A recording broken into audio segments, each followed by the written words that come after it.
Amén. Buenos días, queridos hermanos y hermanas. Buenos días con todos. Hoy es el día del Señor.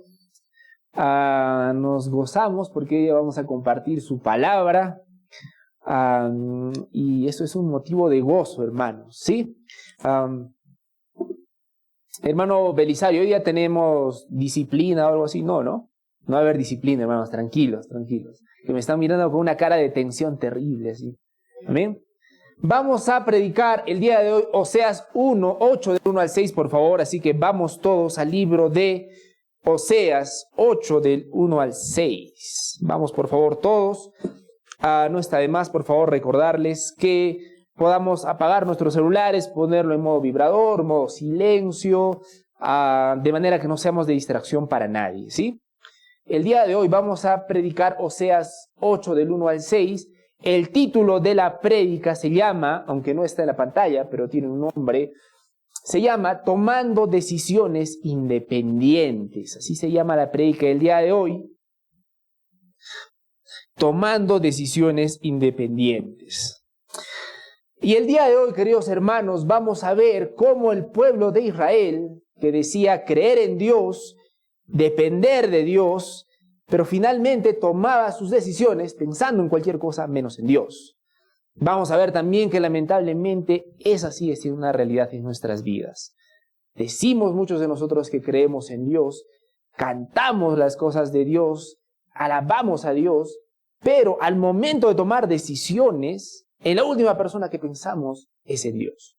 Eso es lo que vamos a ver el día de hoy. Pero antes vamos a pedir que nuestro Señor dirija esta prédica. Vamos a pedir que Dios obre en su palabra a través del día de hoy, ¿sí? Que no sea, queridos hermanos, una oración protocolar, que lo pidamos de corazón, que el Señor nos pida y nos ayude en este momento. Vamos a orar. Padre Santo, nos acercamos al trono de tu gracia, Señor.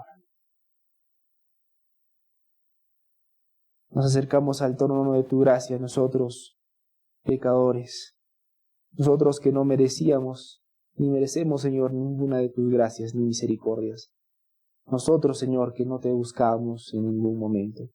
Sí, nosotros nos acercamos, Señor, al trono de tu gracia, por tu misericordia, porque un día, Señor, tú tuviste compasión de nosotros, nos buscaste, nos amaste, y cambiaste nuestro corazón. Señor, te pedimos que en este momento obres a través de tu palabra, porque tu palabra, Señor, es la única que va a hacer cambios significativos en nuestra vida. Señor, que no sea un momento simplemente de reflexiones superficiales. Señor, que sea un momento decisivo, Dios mío. Te pido, Señor, por cada uno de los corazones, porque Señor, hablamos a corazones endurecidos, corazones que por naturaleza no quieren escucharte, Señor. Pero Dios Santo, tu palabra es irresistible. Ayúdanos, Señor, danos ese corazón enseñable, ese corazón que quiere escucharte. Bendice este tiempo, Señor, ayúdanos en este momento. Señor, obra poderosamente a través de tu palabra. Te lo pedimos en el nombre de tu Hijo Jesucristo. Amén.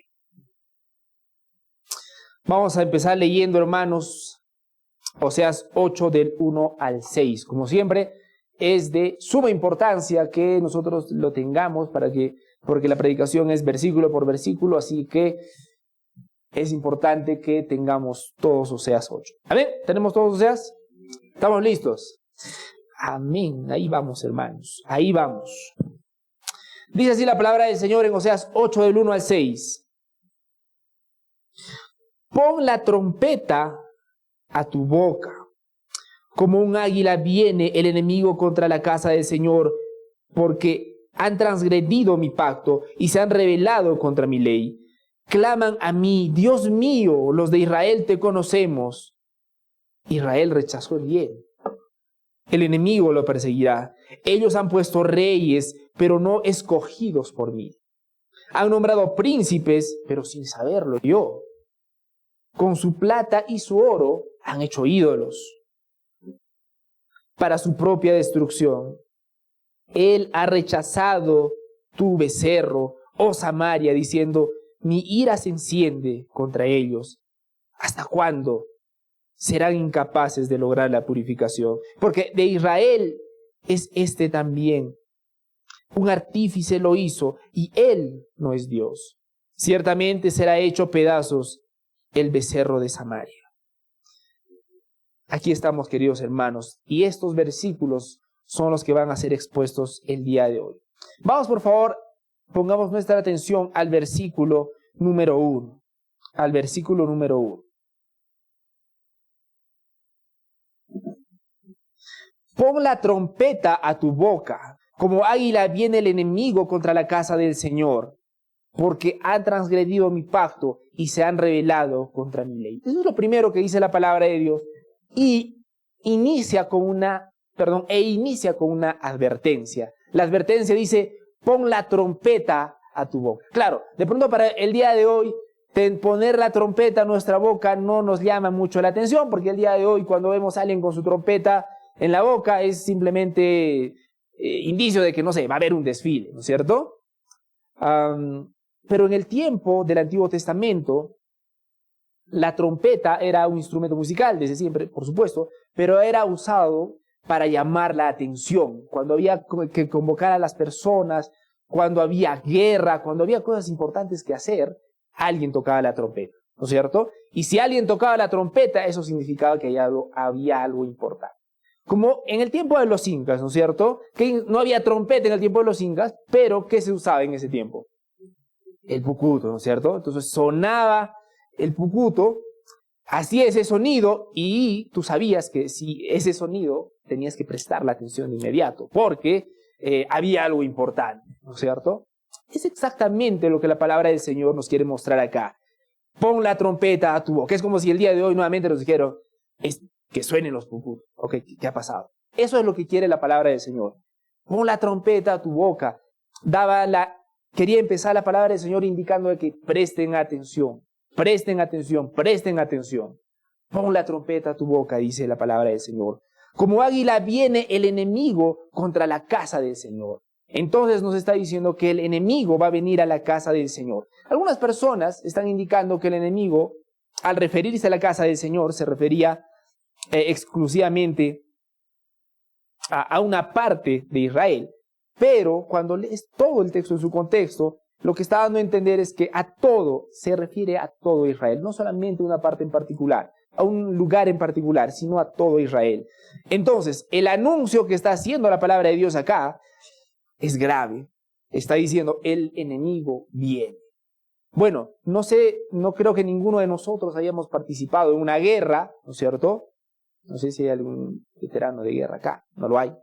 Así que de pronto no valoramos mucho cuando escuchamos el enemigo viene. Pero en esos tiempos, un Israel acostumbrado a las guerras significaba lo que esperaba. El enemigo viene contra la casa del Señor. ¿Ok? ¿Qué pasa si es que tú te enteras que por algún motivo tu enemigo viene a buscar? ¿Qué haces? ¿Qué haces? Cada vez que hago ese ejemplo, normalmente las personas se molestan y me dicen, no, yo no tengo enemigos, todos son mis amigos.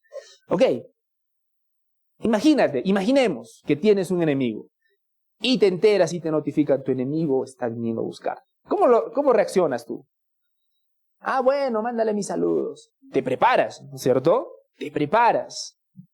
Te preparas porque viene el enemigo.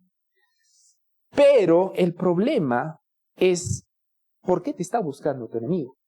Y aquí en la palabra del Señor nos dice algo que son más malas noticias todavía. Dice acá, porque han transgredido mi pacto y se han rebelado contra mi ley. Hermanos, esta es una declaración horrible, horrible, horrible para el pueblo de Israel. ¿Por qué? Porque el pueblo de Israel estaba acostumbrado a pelear, ¿sí? Estaba acostumbrado a las guerras, estaba acostumbrado a la lucha, pero en medio de esas batallas, en medio de todas esas luchas, estaba el Señor su Dios. Jehová, el Señor de los ejércitos, Él los sustentaba, Él les daba la fuerza, peleaban por Él y para Él. La Biblia dice que el Señor estaba con ellos.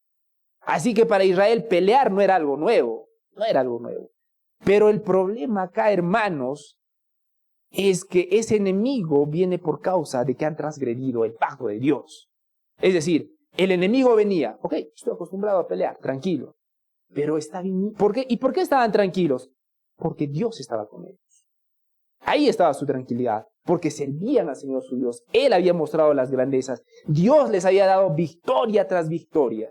Así que venga un enemigo más, tampoco es algo que me asuste, si yo fuera Israel. Está bien, que se venga. Tengo acá a Dios a mi lado. Pero en esta declaración dice que el enemigo viene porque han transgredido mi pacto y se han rebelado contra mi ley, dice la palabra del Señor. Yo quiero que vean la gravedad de esto, queridos hermanos, porque si tú estás con Dios, venga lo que venga, lo puedes pasar tranquilamente, porque estás en paz con tu Creador, porque estás en paz con aquel que te creó, que está en control de todo. Pero si cosas malas vienen en camino y estás mal con Dios, estás en un gran problema. Estás en un gran problema. Entonces, la palabra del Señor en este versículo nos indica la causa, por qué viene el enemigo. Y el enemigo viene porque, dice el Señor, han transgredido mi pacto y se han rebelado contra mi ley, dice la palabra del Señor. Y eso es lo triste. Israel confió en sí mismo y confió en las circunstancias. Porque la pregunta, hermanos, no es si me está yendo bien o si me está yendo mal en este momento. Atención, a Israel le estaba yendo excelente. Y la pregunta no es cómo están mis circunstancias. La pregunta es cómo estoy con Dios ahora. Esa es la pregunta, hermanos. Porque las circunstancias cambian todo el tiempo. Un día las circunstancias están excelentes, todo está tranquilo, y de la noche a la mañana todo parece un desastre. Todo parece que se viene de cabeza. ¿Han estado ahí? Yo estoy seguro que sí. Por la simple circunstancia de que todos nosotros estamos en un mundo pecaminoso. Así que la pregunta no es no es cómo me siento ahora, cómo están mis circunstancias ahora. Para algunos las circunstancias de ustedes deben estar geniales, para otros en neutro, para otros no tan bien, para otros en incertidumbre. Pero no podemos tomar decisiones con base a cómo están nuestras circunstancias, hermanos. Ese fue el error de Israel. Porque Israel confiaba en ellos mismos y en sus circunstancias. ¿Ya han escuchado esa frase? Confía en ti mismo. ¿La han escuchado? Debes confiar en ti mismo. El problema es que la palabra de Dios dice que el corazón es engañoso. Y si hay alguien que nos va a engañar profundamente, somos nosotros mismos. Así que el principal engañador de David, lamentablemente, va a ser David mismo. ¿Sí? La peor engañadora de Brisa va a ser Brisa misma, y así con cada uno de nosotros. Ese fue el error de Israel. Confiaba en su poderío, confiaba en sus circunstancias, confiaba en sus buenas relaciones con los demás. Y probablemente la línea de pensamiento de ellos era la siguiente. Bueno, son tiempos un poco difíciles, pero nada que no se pueda resolver. Tenemos buenos aliados, tenemos buen equipamiento militar, y en lo religioso, ni qué hablar, somos el pueblo de Dios. O sea, bien parados estamos, por supuesto que sí. Lamentablemente el Señor dice que aunque se veían bien, no estaban nada bien. La acusación de Dios es directa para el pueblo de Israel. Han transgredido mi pacto y se han rebelado contra mi ley, dice la palabra del Señor. Versículo número 2. Claman a mí, Dios mío, los de Israel te conocemos. Miren esa acusación que hace la palabra de Dios. Claman a mí, los de Israel te conocemos. Los de Israel te conocemos. Porque es fácil decir, ¿no? Yo conozco a Dios. Y eso es lo que decía Israel. Y por supuesto era el pueblo elegido de Dios. Y ellos decían, lo conozco. Pero hermanos, este conocimiento que tenía Israel de Dios era superficial y no se correspondía con una relación de amor y sacrificio. ¿Por qué? Así como las personas dicen, Dios mío, yo te conozco, y esas personas no pueden decir, Dios mío, yo te amo, puedes cuestionar directamente ese conocimiento de una persona. Así que una persona que dice conocer a Dios, debe decir con toda la tranquilidad también, yo amo a Dios. Una persona que dice yo conozco a Dios, con toda la tranquilidad debería decir también yo amo a Dios. ¿Y cómo se muestra el amor, hermanos? Con acciones. siempre fue con acciones. Siempre la demostración fue con acciones. Nuestro Señor fue el primero en dar ese ejemplo. Jesucristo no vino del cielo, se paró y dijo, yo los amo. Besitos. Chao. No hizo eso. A ustedes les causa gracia, pero ese es el amor barato que muchos nos hacemos los unos a los otros y muchos le hacemos a Dios mismo. Nuestro Señor Jesucristo fue el primero en dar el ejemplo de que el amor, hermanos, siempre es sacrificio. Y muchos de nosotros pensamos que el amor es comodidad. ¿Cómo elegimos a una pareja, por ejemplo? Cada vez que pregunta la mayoría de personas cómo debería ser su pareja, ¿saben qué me contestan?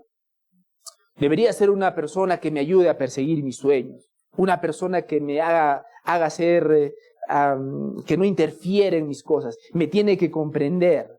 ¿Lo han escuchado, hermanos? Oye, ¿y el sacrificio? No, eso sería tóxico. ¿Lo han escuchado, hermanos? Pero el amor siempre fue sacrificio. Nuestro Señor Jesucristo, vuelvo al punto, no vino, simplemente dijo, los amo a todos, chao. Él vino, se humilló a sí mismo. Piensen en eso, hermanos. Dios mismo, Jesucristo, nuestro Señor y Salvador, el único digno, como estábamos cantando hace un momento, el único santo, el único que no pecó, vino a ser humillado por nosotros, hermanos. No por algo que tendría que pagar Él, por nosotros. Y murió y fue crucificado en esa cruz, que si recuerdan esa cruz, hoy en día es un adornito, ¿no es cierto? Pero fue sacrificado como un criminal cualquiera por amor a pecadores como tú y como yo. Eso es sacrificio, hermanos. Eso es amor. Pero es el amor que no estaba dispuesto a dar Israel y es el amor que no estamos dispuestos a dar nosotros. Muchos de nosotros, perdón.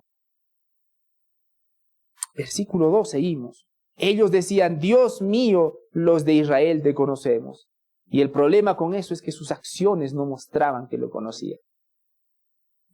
Entonces, hermanos, en estos dos primeros versículos, nosotros estábamos viendo una advertencia de parte de Dios. Una advertencia de parte de Dios. Y la advertencia es sencilla. Pueblo de Israel, ustedes no están bien. Ustedes no están bien. Y no es porque me haya dado un ataque o sea un Dios bipolar. Ustedes no están bien porque han roto mi ley. Ustedes no están bien porque dicen que me conocen, pero sus acciones dicen otra cosa. Y por favor, si me puede acompañar a 1 de Juan 2:4. 1 de Juan 2:4.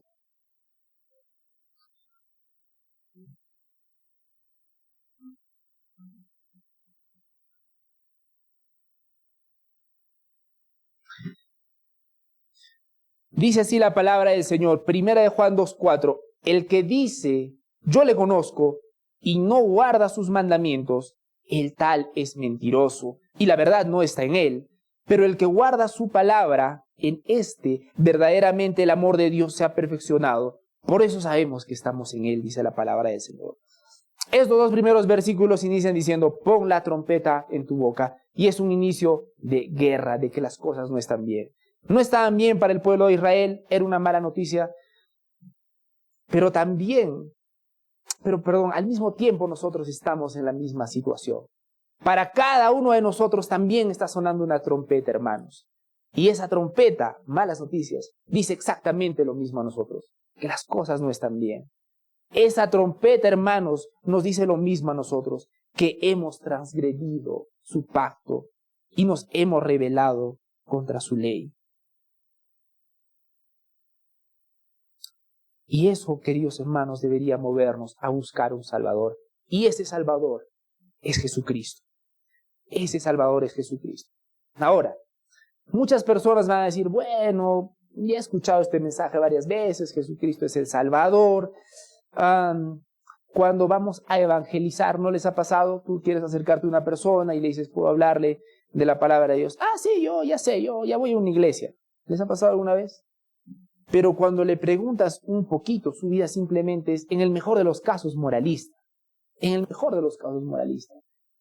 Muchas de esas personas no ven la importancia y no ven lo que Dios hizo en sus vidas, lamentablemente. Hay personas incluso que dicen, no, yo me arrepiento y ya. No sé si compartimos la vez pasada, ¿no? La amistad de un hermano le dijo, bueno, voy a esperar a que sea viejita y cuando sea viejita me arrepiento, pues, listo, y solucionado.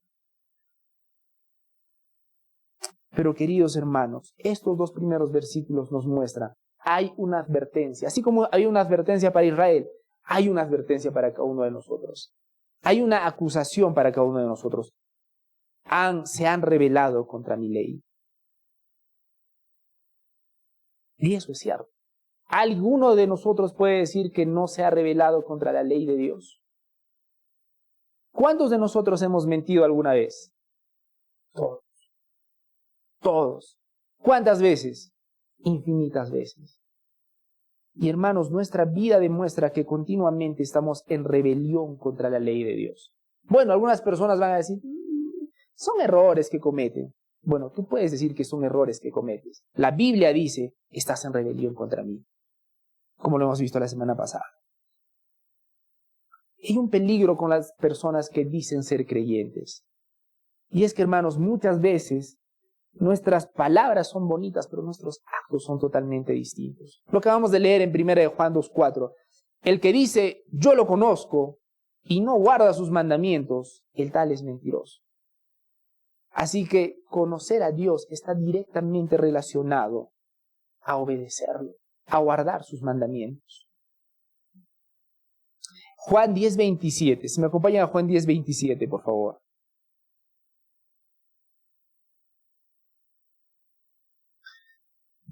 Dice así la palabra del Señor en Juan 10:27. Este versículo dice lo siguiente. Es Jesucristo hablando. Es Jesucristo hablando. ¿Alguna vez les ha sucedido, hermanos, que les han llamado por su nombre? ¿Sí? ¿Sí? Por su nombre. Sobre todo si tienes nombres un poco normales, ¿no? Juan. Voltea, ¿no? ¿Les ha pasado alguna vez? Y se dan cuenta que no eran ustedes, ¿no es cierto? ¿Qué hacen ustedes? Bueno, se ponen un poco cara de incómodos y continúan su vida, ¿no es cierto? Porque la persona que les ha llamado no les estaba llamando a ustedes, ¿sí? Pero hermanos, es exactamente lo mismo cuando Jesucristo llama. Y Jesucristo dice algo interesante, hermanos, en Juan 10:27. Vamos a leerlo juntos. Dice, mis ovejas oyen mi voz y yo las conozco y me siguen. Porque, queridos hermanos, el evangelio es anunciado a cada uno de nosotros. No dice nada no dice algo sumamente complejo. Dice, arrepiéntete de tus pecados y cree en Jesucristo como tu Señor y Salvador. Y muchos de nosotros vamos a voltear un poco emocionados, pero después vamos a continuar nuestro camino. Y muchos cristianos somos así. Nos emocionamos por un momento y luego continuamos nuestro camino. Pero el Señor Jesucristo dice, mis ovejas oyen mi voz, yo las conozco y me siguen. Así que escucharlo es finalmente seguirlo. Vamos al versículo 3 y vamos a entrar al versículo principal de la prédica del día de hoy. Dice así, Israel rechazó el bien, el enemigo le perseguirá. Israel desechó el bien, dicen en otros versículos. Y el enemigo lo perseguirá. Bien, queridos hermanos, despreciar la ley de Dios, porque Dios ha puesto leyes, principios en su palabra, y algunos van a seguirlos, otras personas van a desecharlo. El problema es que desechar la ley de Dios es desechar el bien, dicen las Escrituras. Israel rechazó el bien, el enemigo lo perseguirá. Pero vamos al versículo 4 para entenderlo mejor. Ellos han puesto reyes. A continuación, hermanos, vamos a ver en qué consiste el hecho de que Israel haya despreciado la ley de Dios y haya rechazado el bien. Versículo número 4. Ellos han puesto reyes, pero no escogidos por mí. Han nombrado príncipes, pero sin saberlo. Con su plata y oro han hecho ídolos para su propia destrucción. Miren en el versículo 4 todas las cosas que ha hecho Israel. Ha puesto reyes, ha puesto príncipes, incluso ha hecho ídolos. ¿Cuál es el problema con eso? Que Dios dijo, claro, han puesto reyes, pero no han sido escogidos por mí. Han nombrado príncipes, pero sin saberlo yo. Y finalmente dice, con su plata y oro han hecho ídolos para su propia destrucción. En este versículo en particular, está indicando que hayan puesto reyes, pero no escogidos por mí. ¿Qué había sucedido? Antes, cuando el reino estaba unificado, estaba todavía Salomón, ¿verdad? Muere el rey Salomón y luego el reino se divide. Una de las personas que le sucede es Jeroboam I. Jeroboam I erigió 2 becerros de oro, uno en Betel, otro en Dan, y con esto empieza el gran problema para Israel. Porque ¿qué estaba sucediendo, hermanos? ¿Alguno de ustedes recuerda cómo sucedió esta disolución o esta división del reino de Israel? ¿Ok? Vamos a recordarlo. Salomón muere, ¿sí? Salomón muere. Permítanme, por favor, un segundo. Un segundo, por favor. Muere Salomón. Después viene su sucesor Roboam, que era su sucesor. ¿Ok?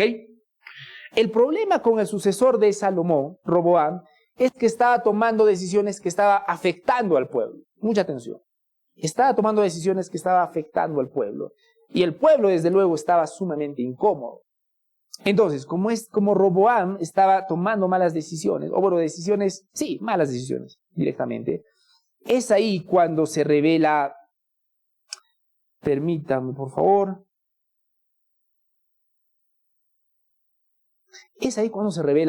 Jeroboam.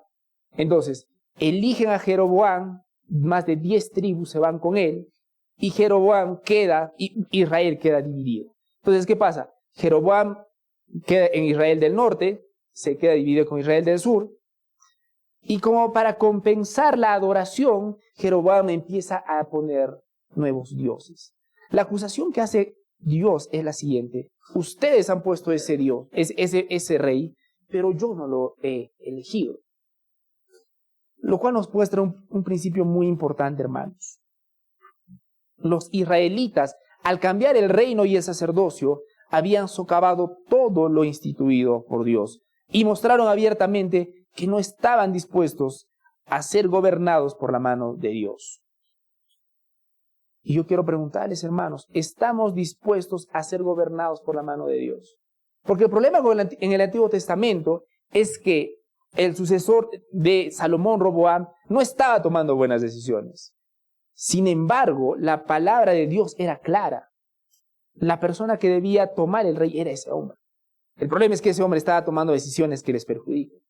Y ahí está el tema con Israel. Cuando las cosas no empiezan a salir bien, empiezan a buscar soluciones por su propia cuenta. Y muchas veces, y la lógica de ellos fue la siguiente: nos está empezando a incomodar, por lo tanto tenemos que hacer algo en contra de eso. Y tenemos que recordar que muchas veces Dios permite situaciones muy, muy, muy incómodas en nuestra vida. Y cuando Dios permite esas situaciones difíciles en nuestra vida, yo quiero hacerles una pregunta: ¿seguimos estando dispuestos a ser gobernados por la mano de Dios? Porque cuando estamos pasando por las situaciones difíciles, hermanos, tenemos que recordar, Dios sigue en control. Cuando estamos en situaciones complicadas, olvidamos que Dios sigue en control. En ese tiempo, Roboam, el sucesor de Salomón, estaba tomando decisiones pésimas. No es que era un rey sabio, no, estaba tomando decisiones pésimas. Pero era el rey que Dios había puesto. Y ahí está lo complicado, ¿no? Uno espera que un rey que Dios pone sea perfecto, ¿no? Que todo vaya bien. Esa era la expectativa de Israel. Pero ese rey estaba tomando malas decisiones. Y la solución de ellos fue, bueno, levantemos otro rey, Jeroboam. Y el Señor hace esa acusación. Han puesto reyes. ¿Por qué? Después de Jeroboam vienen otros reyes y la cosa empeora en realidad. Y Dios hace la acusación: ustedes han puesto reyes, pero no escogidos por mí. Han nombrado príncipes sin saberlo yo. Entonces, hermanos, cuando Israel hizo eso, estaba diciendo algo importante: que no estaba dispuesto a ser gobernada por Dios. Ahora ellos querían dar la forma de ser gobernados por Dios, pero sus acciones decían que no estaban dispuestos a hacer. Y yo les repito la pregunta, hermanos y hermanas, ¿estamos dispuestos a ser gobernados por la mano de Dios? ¿Estamos dispuestos? O cuando las cosas no empiezan a salir como esperamos, empezamos a desesperarnos y a buscar las soluciones que están fuera de la voluntad de Dios. Tú puedes hacerlo, pero lamentablemente nuestro Señor te dirá en su momento, has hecho esto, pero yo no lo aprobaba. Yo no lo aprobaba. Hay otro detalle acá, queridos hermanos, en esta acusación. Ellos han puesto reyes, pero no escogidos por mí. ¿Cómo Jeroboam decidió rebelarse? ¿Cómo así se levantó Jeroboam? ¿Lo hizo por cuenta propia? Lo interesante en el Antiguo Testamento, hermanos, Jeroboam, el rey que se rebeló, fue ungido y fue animado por una revelación de Dios. Eso es lo interesante. Y es por eso que algunas personas dirán, pero Dios, tú lo has puesto. Y el Señor dijo, no. Simplemente el Señor mostró que ellos no estaban nuevamente dispuestos a seguirlo. Simplemente Dios permitió, y ahí está la palabra, permitió que eso sucediera para mostrar el corazón del pueblo. El pueblo no pensó que estaba obedeciendo a Dios al levantarse contra Roboam, pues deseaban algo de relajamiento cuando vieron que el joven rey deseaba oprimirles tiránicamente. Juan Calvino dice lo siguiente, pero debieron haber soportado todo error de ese hombre, de ese rey, antes que privarse a sí mismos de aquella inestimable bendición, de la cual Dios les dio un símbolo y promesa en el reino de David. Entonces, esta acción no fue solamente una prueba de ligereza, sino de una negación impía del favor de Dios. Y es que nosotros, hermanos, normalmente tendemos a ver el favor de Dios cuando las cosas van bien. Las cosas te están yendo bien y tú dices, wow, tengo el favor de Dios. Pregunta, ¿y cuando las cosas están empezando a ir mal, ya no estás con el favor de Dios? ¿Qué dices? Porque esa es nuestra lógica, ¿no? Las cosas me están bien, me están yendo bien, Dios me está bendiciendo. Estoy recibiendo el favor de Dios. Y volvemos al mismo punto. La pregunta no es qué dicen tus circunstancias. Si te está yendo bien o si te está yendo mal, eso no quiere decir que estés bien o mal con Dios. La pregunta importante acá es cómo está tu relación con Dios. ¿Cómo está tu relación con Dios? Entonces, eso es lo que mostró de ellos. Finalmente levantaron reyes para su comodidad. Levantaron nuevos reyes porque seguir a Dios, el rey que Dios les había puesto, estaba empezando a ser incómodo. ¿Y a cuántos de nosotros Dios pone personas, situaciones en nuestras vidas que ya no están siendo cómodas y nosotros queremos tomar la solución por nuestras propias manos, en lugar de buscar la voluntad de Dios? Vamos por favor al Salmo 127. Una parte del Salmo 27 dice lo siguiente. Si el Señor, espera un momento por favor, Salmo 127, dice así. Si el Señor no edifica la casa, en vano trabajan los que la edifican. Si el Señor no guarda la ciudad, en vano vela la guardia. Hermanos, dice acá, si el Señor no edifica la casa, en vano trabajan los que lo edifican. ¿Cuántos de nosotros nos estamos esforzando por muchas cosas en nuestra vida, hermanos? Por una profesión, por casarnos, por salir adelante, lo que quiera que eso signifique. ¿Cuántos de nosotros nos estamos esforzando por muchas cosas? El problema es lo siguiente. Si el Señor no edifica la casa, en vano trabajan los que lo edifican. Israel trató de construir un reino a su forma. Pero hermanos, muchos de nosotros queremos construir nuestro reino a nuestra manera también. Israel quería dar la forma de hacerlo para Dios. Nosotros no somos muy distintos. Hacemos nuestra vida, tomamos nuestras decisiones por nuestra propia cuenta y queremos darle la forma de Dios. Pero hermanos, al Señor no puede ser burlado. El Salmo 27 dice, si el Señor no edifica la casa, en vano trabajan los que lo edifican. Eso quiere decir que si es que te estés esforzando lo que te estés esforzando y Dios no está contigo y no es la voluntad de Dios, ese esfuerzo es en vano. Y no sé si muchos o pocos de acá se están esforzando Y lamentablemente todo ese esfuerzo es en vano. Entonces la pregunta cae por su propio peso. ¿Cómo podemos saber si el Señor está construyendo lo que nosotros estamos haciendo? Pongámonos a pensar directamente en nuestras vidas. Actualmente, cada uno de nosotros se está esforzando por algo en particular, ¿ok? ¿Cómo tú sabes que el Señor está edificando esa casa? ¿Cómo sabes? ¿Estás esperando que venga un ángel, te diga, sí, aprobado, vas bien? ¿Cómo sabes si está alineado a su voluntad? Y la respuesta es por sus principios. Si cada una de las decisiones que estás tomando, la estás tomando por las circunstancias o por los principios de Dios. Pero la realidad es que las circunstancias son fuertes, hermanos. Y la mayoría de nosotros, nuestra tendencia para la mayoría es tomar decisiones con base a lo que dicen las circunstancias y no con lo que dice la palabra de Dios. A Israel no le estaba empezando a ir bien con ese rey y tomaron la decisión de hacerlo por su propia cuenta. Y nuevamente,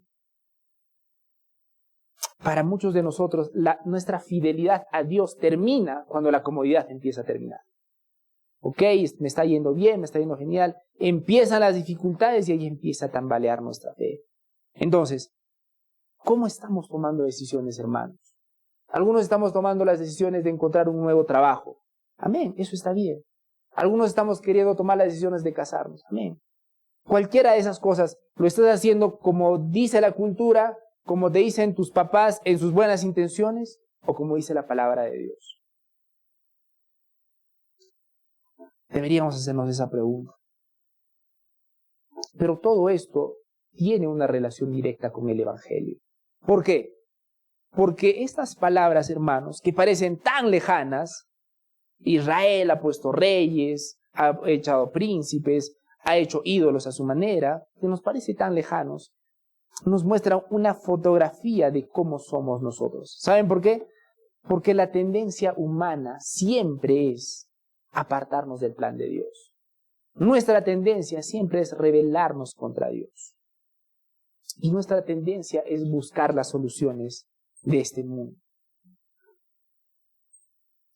Pero el Evangelio nos enseña que solamente a través de Jesucristo podemos encontrar la verdadera dirección y propósito de nuestra vida. Pero en el fondo, hermanos, la triste realidad es que pensamos que somos más inteligentes que Dios. Ninguno de nosotros lo va a decir explícitamente, yo soy más inteligente que Dios. Pero si Dios te da un consejo, un mandamiento, si Dios te da una forma de hacer las cosas, y finalmente tú decides hacer otra, ¿qué estás diciendo con tus actos? Nuevamente, se los compartí, hace un tiempo atrás, le dije al maestro de obra, ¿no? Maestro, por favor, lo hace así, así y así y así. Y como el maestro me vio jovencito, ¿sí? Con mis barbitas recién salidas, y el maestro era un hombre experimentado, decidió, adivinen qué hacer, lo que era su experiencia o lo que le había dicho yo. ¿Cómo saben, hermanos? Exactamente. ¿Por qué? Porque él consideró que su criterio era muchísimo mejor que el ingeniero de los pelitos recién salidos, ¿no es cierto? Pero es lo que hacemos con Dios, hermanos. Yo entiendo al maestro, yo lo entiendo, está bien, pero nosotros hacerlo con Dios, ¿no les parece un despropósito? Pero muchos de nosotros decimos, no, es que ya sé lo que dicen las Escrituras, pero es que es difícil. Mejor lo hago de esta manera. Total, yo igual lo estoy haciendo para Dios. Escuchen esta frase. Total, Dios me va a entender. Dios me va a entender. Y tú no estás sopesando lo que tú estás diciendo. Porque sí, Dios te va a entender.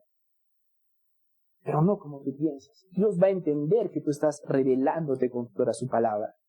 Dios va a entender que tú piensas que tu criterio es mejor que el de Él. Y por favor, vamos a Proverbios 14:12. Proverbios 14:12, por favor.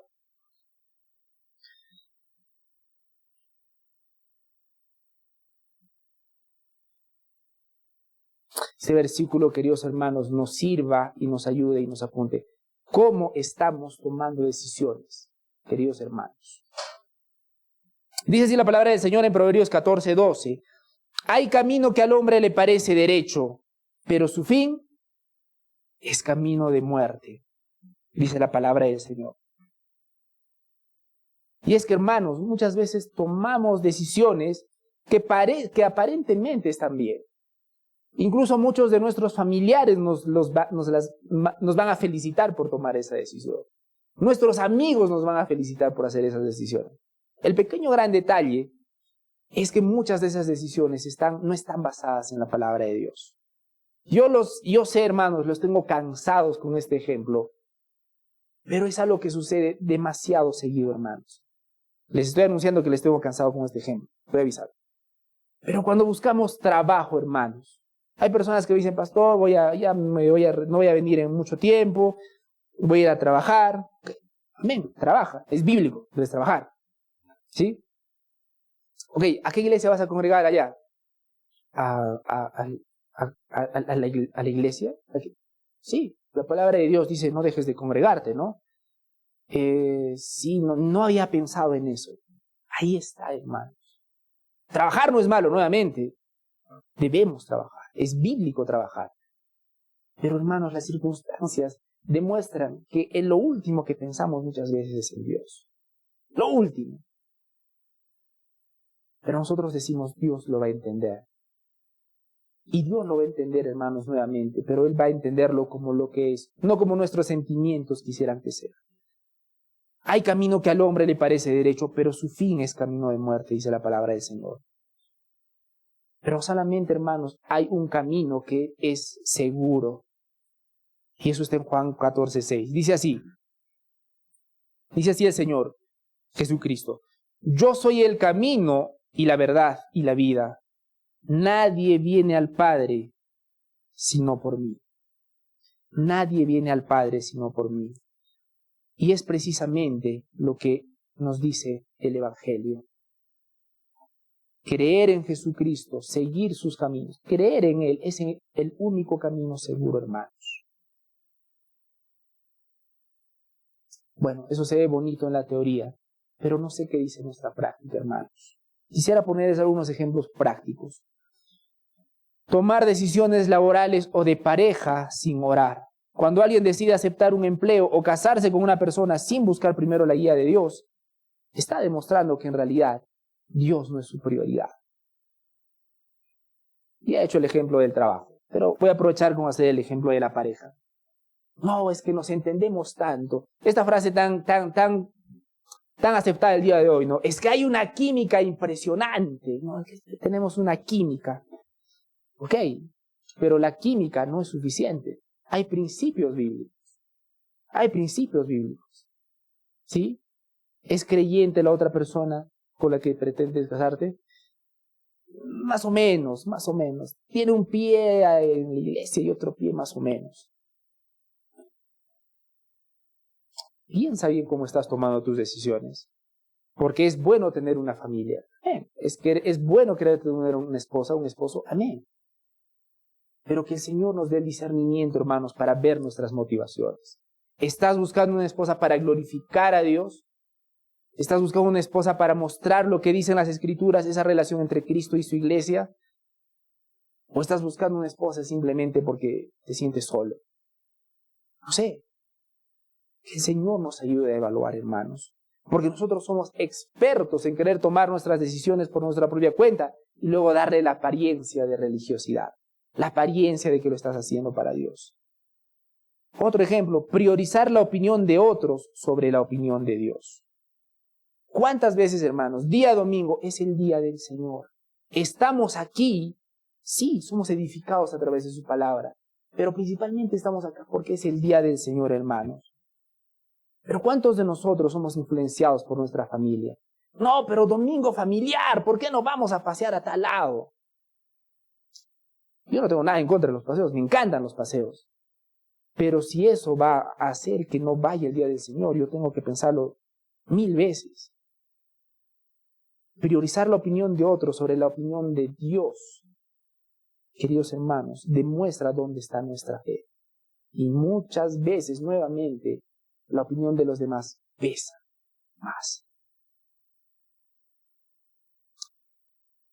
Y lo último que el Señor acusa, crear ídolos en la vida. Cuando alguien pone algo, trabajo, dinero, relaciones, por encima de su relación con Dios. Por encima de su relación con Dios. ¿Se han puesto a pensar, hermanos? Miren lo que dice la palabra del Señor. Habían hecho becerros, ¿no? Becerros de oro para ser adorados. Pongámonos a pensar. En el tiempo de Israel, ¿no es cierto? Ellos adoraban al único Dios verdadero, veían su altar. Pongámonos en su lugar. Y luego te ponen ahí un becerro de oro. ¿Te pondrías a adorar ese becerro de oro? No. Imagínense, ahí está el becerro bien bonito, así con sus detalles, su cuernito, sus pelitos. ¿Tú te pondrías a adorar ese becerro? Bueno, ustedes dicen que no. ¿Y por qué Israel sí lo hizo? Israel, que de primera mano en ese tiempo vio el poder de Dios. ¿Por qué ellos sí cayeron tan rápido? ¿Alguna vez nos hemos puesto a pensar en eso? ¿Saben por qué, hermanos? Porque en ningún momento de la Biblia Dios menciona que tenga forma de un becerro. En ninguna parte. Y es intrigante, hermanos, cómo finalmente Israel terminó adorando a un becerro. ¿Y saben por qué, hermanos? Porque en ese tiempo las culturas paganas tenían como el becerro representaba poder y potencia sexual. Esas dos cosas. Y es interesante porque aún desde el tiempo del Antiguo Testamento, las cosas que valoran las culturas paganas siguen siendo la misma. Poder físico y potencia sexual. La sexualidad. Y la sexualidad, hermanos, siempre ha sido algo valorado desde antes. Pero noten también que las culturas caídas, que finalmente terminan siendo todas, valoran sobremanera la potencia sexual. Y valoran sobremanera solamente la potencia física. Eso representaba el becerro de oro. Eso representaba el becerro de oro. Así que para las culturas paganas, ese becerro de oro significaba eso. El éxito para ellos en ese tiempo. Y como lamentablemente el pueblo de Israel tenía tanta comunión con ellos, tanta amistad con ellos, adivinen qué terminó pasando. Eso. Eso. ¿A qué quiero ir, hermanos? Que para nosotros un becerro parecería un chiste. Pero hay cosas que van a haber creencias que por nuestra comunión con personas que no creen en Dios, finalmente van a ser abrazadas por nosotros. También estaba escuchando el caso de creyentes, bueno, profesantes creyentes, que querían hacer el pago a la tierra, ¿no es cierto? Uno de ustedes me lo comentó. Querían hacer el pago a la tierra diciendo ser creyentes. Y la excusa, pueden haber mil excusas, ¿no? Pero hermanos, nosotros podemos ser rápidos y prontos de indignarnos. Pero yo quiero ir al punto. Muchos de nosotros podemos llegar fácilmente a ese punto. Nuevamente, por nuestro alejamiento de Dios y por la comunión con los sistemas de este mundo, hermanos. Para este mundo casarse es un chiste, ¿no? ¿Te vas a casar? No, pero recién tienes 28. ¿Cómo te vas a casar? Disfruta la vida. ¿Qué te pasa? ¿No? Esa idea permea aún los cristianos. No, 25, soy una guaguita, ¿no? ¿Cómo? Mami, ¿sí o no? Por supuesto, hijito. ¿Qué están hablando? ¿Lo han escuchado, hermanos? Se ríen porque es verdad. Pero, hermanos, recordemos, así te absorbe la cultura. Nosotros pensamos que los israelitas tal vez fueron tontos al caer en el becerro. Es exactamente lo que caemos nosotros, hermanos. Si no tenemos una comunión con Dios continua. Si no tenemos una verdadera relación con nuestro Señor y Salvador. Vamos por favor al versículo número 5 y 6, que finalmente habla de las consecuencias de ignorar a Dios. Él ha rechazado tu becerro, dice las Escrituras. Oh Samaria, diciendo, mi ira enciende contra ellos. ¿Hasta cuándo serán incapaces de lograr la purificación? Versículo 6. Porque de Israel es este también, un artífice lo hizo, y él no es Dios. Y mire, hermanos, tú puedes hacer lo que quieres hacer. El gran problema es que tu Creador va a rendirte cuentas. Y cuando te rinda cuentas, las va a rechazar. Todo eso por lo que muchos nos esforzamos, hermanos, finalmente a muchos de nosotros será rechazado. Y Yo creo que no hay nada más triste que finalmente, al final del día, el Señor te diga, apartaos de mí, hacedores de maldad. ¿Recuerdan esa frase? Apartaos de mí. Cuando Jesucristo viene, y ese mensaje es a personas que decían ser creyentes, Él les dice, apartaos de mí, hacedores de maldad. En el lenguaje original, ¿saben qué significa ese hacedores de maldad? Si lo traduces literalmente, significa sin ley. Sin ley. Es decir, la acusación que Jesucristo hace cuando les dice eso a esas personas es que han vivido su vida como si no existiera una ley, una guía para ellos. Simplemente vivían su vida como mejor les parecía, ¿no? Si algo me causa placer, es bueno. Algo me causa incomodidad, es malo. Entonces lo evito. Ok, pero estas personas, hermanos, vivieron como si eso no existiera. Esos son los hacedores de maldad para las Escrituras. Y el problema está, nuevamente, en que muchos de nosotros conocemos la existencia de este libro, pero nuestra vida práctica grita que este libro no tiene relevancia absoluta en nuestras vidas. Solo piensa en las decisiones que sigues tomando el día de hoy. Y yo no conozco tu vida. Yo no conozco a profundidad tu vida. Pero piensa en las decisiones que has estado tomando. ¿Las estás tomando para glorificar a Dios? ¿Las has estado tomando diciendo, Dios en sus principios dice esto, esto y esto, y por eso estoy tomando estas decisiones? ¿O simplemente estamos tomando las decisiones por las circunstancias o por sentirnos bien, nada más? Miren lo que dijo un teólogo. Cuando el Señor nos creó, planeó que tuviéramos una relación con Él llena de amor y confianza, porque Él es confiable. Y esto es importante. Nuestros corazones, hermanos, no son confiables, perdón. Engañoso es el corazón más que todas las cosas y perverso. Pero si nuestro corazón es engañoso, ¿en quién podemos confiar, hermanos? En Dios. Él es el único confiable.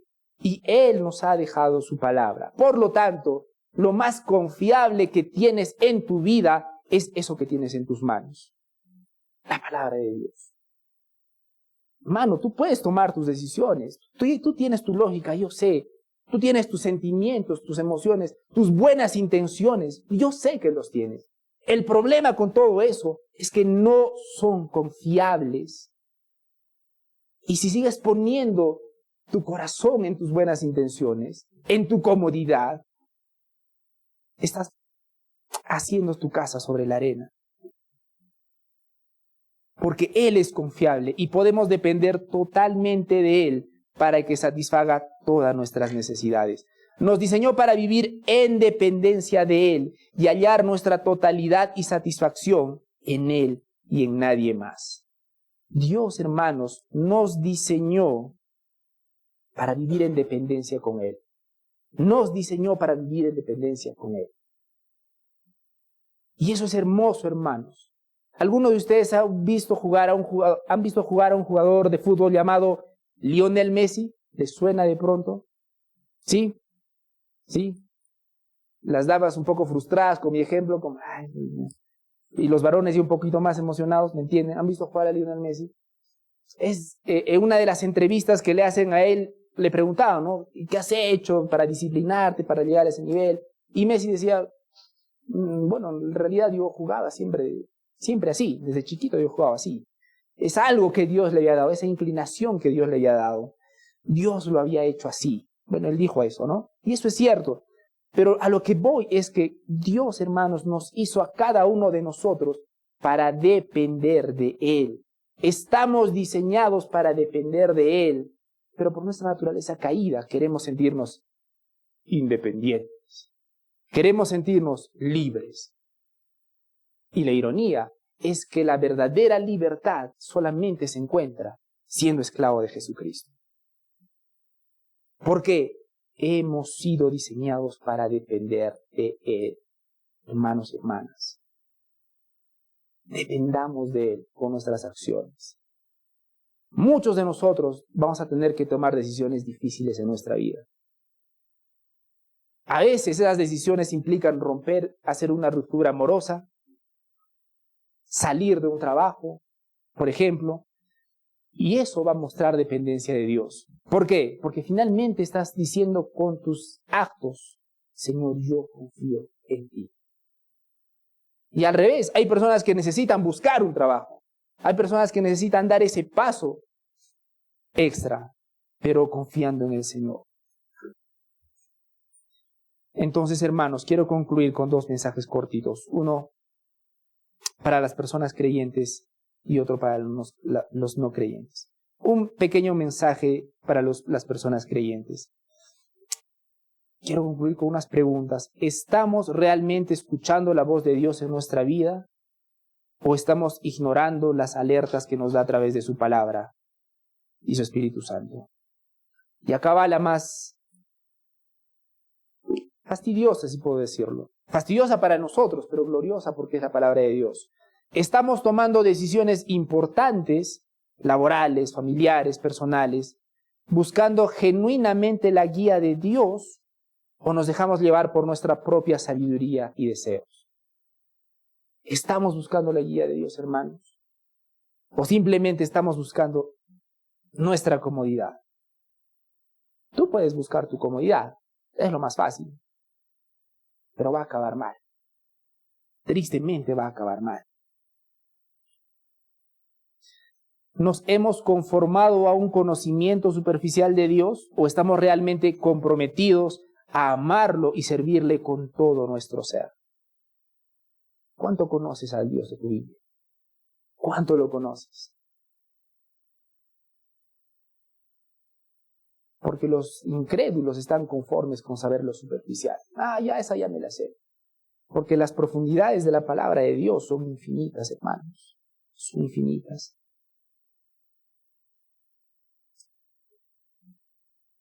Y tengo un mensaje también. Bueno, antes quería recordarles, la verdadera fe se manifiesta en obediencia.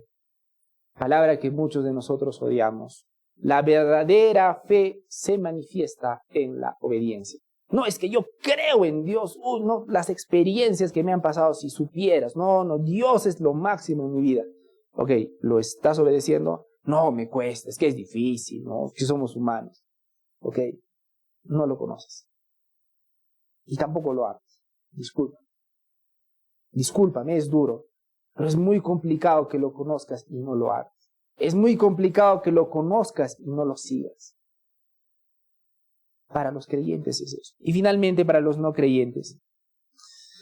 La historia de Israel, hermanos, en Oseas, amigos, en Oseas 8, del 1 al 6, nos representa un dilema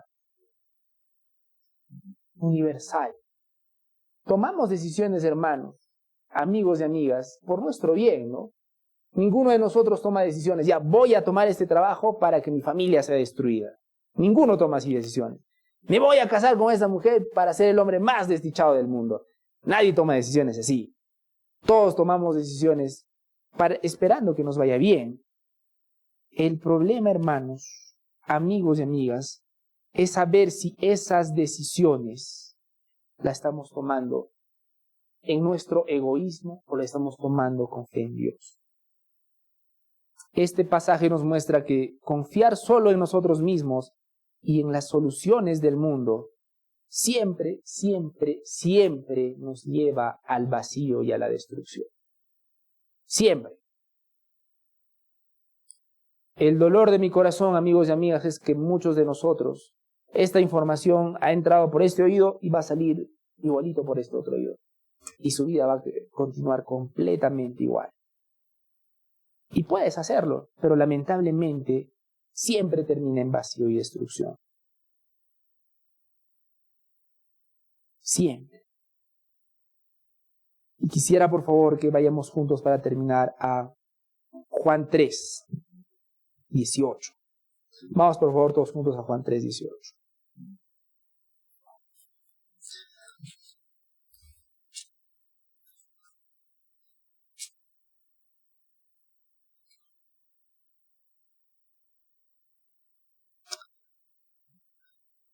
La invitación, el mensaje para los no creyentes es que la única satisfacción que vamos a encontrar es en el perdón de Jesucristo.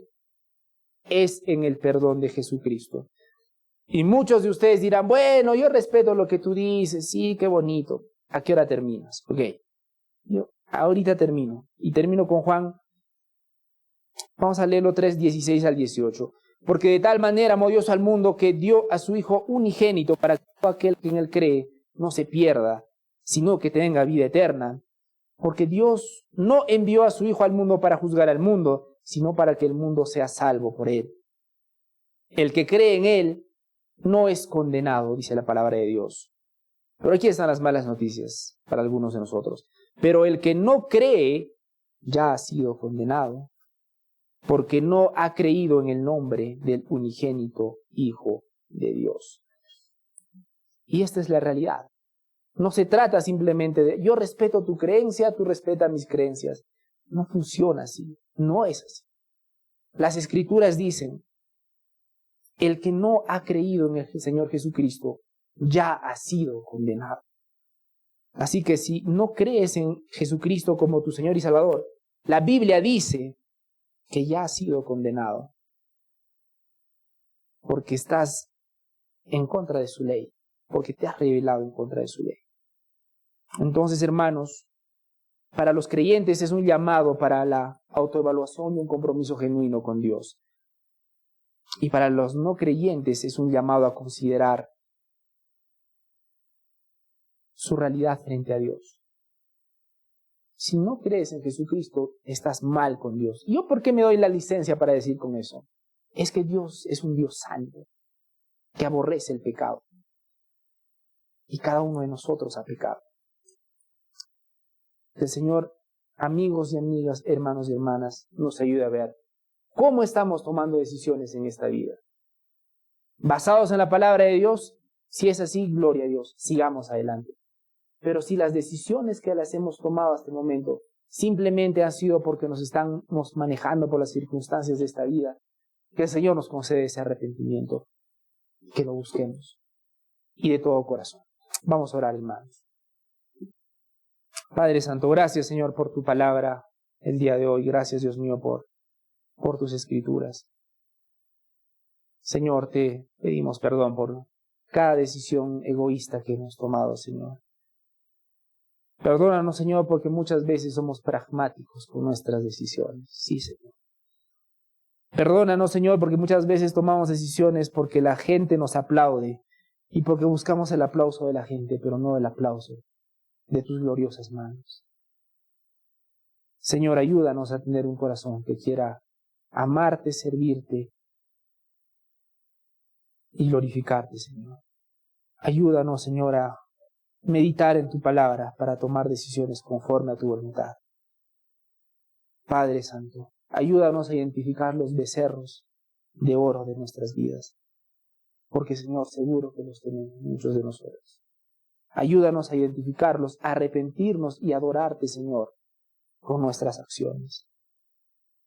Padre Santo, siempre te pedimos, aviva nuestros corazones con tu palabra, Señor. Te lo pedimos en el nombre de tu Hijo Jesucristo. Amén.